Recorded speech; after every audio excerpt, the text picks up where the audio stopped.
बिहार चुनाव के नतीजे आ चुके हैं और एनडीए बहुमत में है। ऐसे में अब मुख्यमंत्री पद को लेकर मंथन जहां जारी है, वहीं एक रास्ता साफ कर दिया गया है कि जिस तरह से एनडीए में जो वादा किया गया था मुख्यमंत्री पद को लेकर, नीतीश कुमार जी का नाम आगे था और अभी भी नीतीश कुमार जी का ही नाम रहेगा। लेकिन कहीं ना कहीं सवाल ये उठता है कि आखिर महागठबंधन पीछे कहां रह गई, और जिस तरह से दावे किए जा रहे थे कि इस बार महागठबंधन की सरकार होगी, लेकिन ऐसा नहीं हुआ। इसी पर चर्चा करेंगे। हमारे साथ मौजूद हैं कांग्रेस प्रवक्ता भरत सिंह जी, उनसे जानते हैं। भरत जी, सबसे पहले तो जिस तरीके से अब एनडीए की सरकार बनने जा रही, क्या कहेंगे, वजह क्या है? बिहार की जनता ने एक बार फिर महागठबंधन को नकार दिया। नकारा तो नहीं, ऐसा नहीं है कि जैसे कि आप बता रहे हैं कि नकारा है। महागठबंधन की सरकार नहीं बनी, हमें भी दुख है, पार्टी को भी दुख है, मगर इसमें कहीं ना कहीं एक बड़ी साजिश दिख रही है और इसका खुलासा भी होना चाहिए। जब 3-3, 4-4 विधायक को घोषित कर दिया गया कि जीत गए आप और उनको सर्टिफिकेट नहीं दिया गया, फिर बताया गया कि रिकाउंटिंग हो रही है, रिकाउंटिंग के नाम पे जो है आप उनको हारा हुआ बता देते हैं। इसी तरह से करीब करीब मुझे लगता है 30-31 सीटों पे जो है एनडीए के लोगों ने घपला किया है, ऐसा मुझे और हमारे साथियों ने बताया है।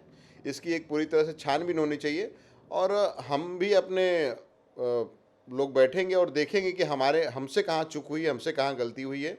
और पहली हमारे जो पहली हमारे जो लालू जी के सुपुत्र जी हैं तेजस्वी जी, इन्होंने दम दिखाया, इन्होंने दिखाया है कि चुनाव कैसे लड़ा जाता है और चुनाव में कैसे वोट पाया जाता है।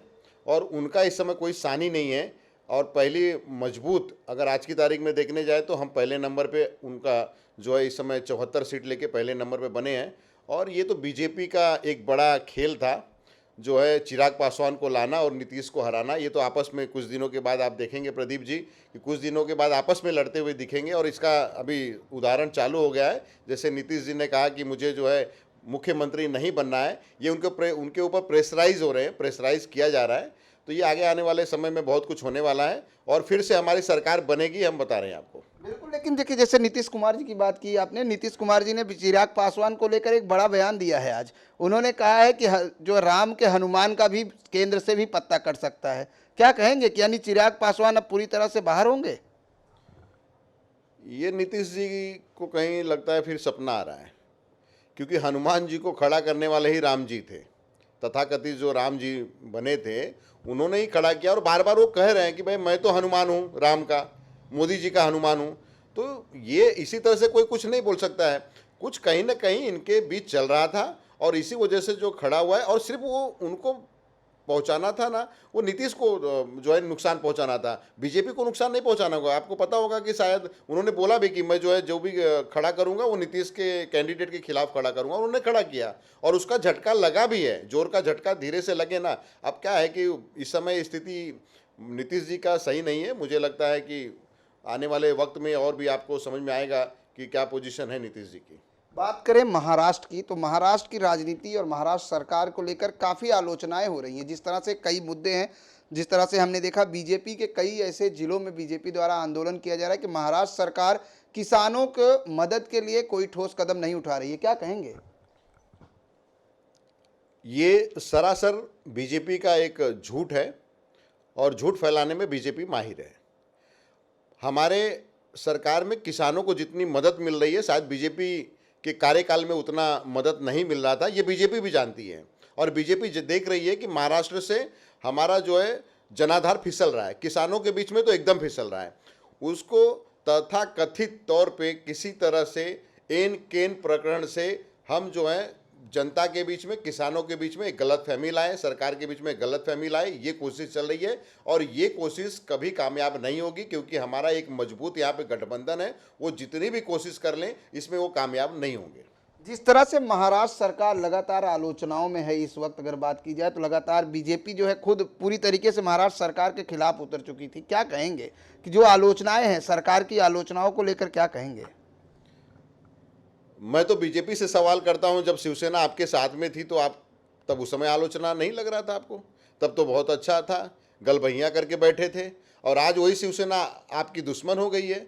ये पूरी राजनीति है और महाराष्ट्र सरकार को गिराने के लिए ये पूरी तरह से फडणवीस और पूरा उनका खेमा लगा हुआ कि किसी तरह से सरकार गिराई जाए।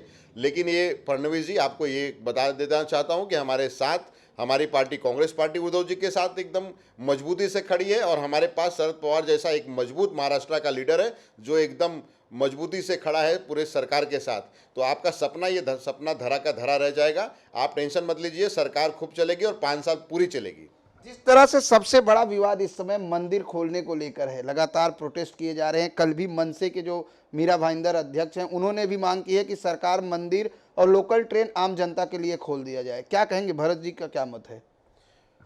नहीं, ये भी एक अच्छा विषय है कि लोकल ट्रेन से लोगों का, लाखों लोगों का, करोड़ों लोगों का मुंबई में नौकरी है, आना जाना है, एक लाइफ लाइन है, ये खुलना भी चाहिए।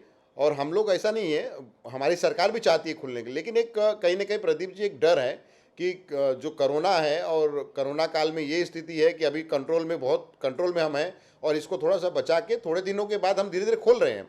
हमने बहुत ऐसे ट्रेनें, अभी मुझे लगता है कि हजारों के ऊपर अभी समय ट्रेन चल रही है। आने वाले वक्त में बहुत कम समय में ही पूरी ट्रेन पूरी सभी के लिए चालू, जो महिलाओं के लिए हमने चालू ही कर दिया है, डॉक्टर्स के लिए चालू है, आपका जो एडवोकेट के लिए चालू हो गया। तो कुछ दिनों के बाद लोकल सबके लिए खुल जाएगी। और दूसरा जो आपने पूछा मंदिर के बारे में, तो मंदिर ऐसा है कि हम भी हिंदू हैं, हम भी चाहते हैं कि मंदिर खुले, हमारी सरकार भी चाहती है मंदिर खुले। लेकिन मंदिर खुलने के बाद जो भीड़ शिरडी में या बड़े बड़े मंदिरों में, सिद्धि विनायक में जो उमड़ती है, क्या उसको रोका जा सकता है? उसको रोकने का प्लानिंग होना चाहिए।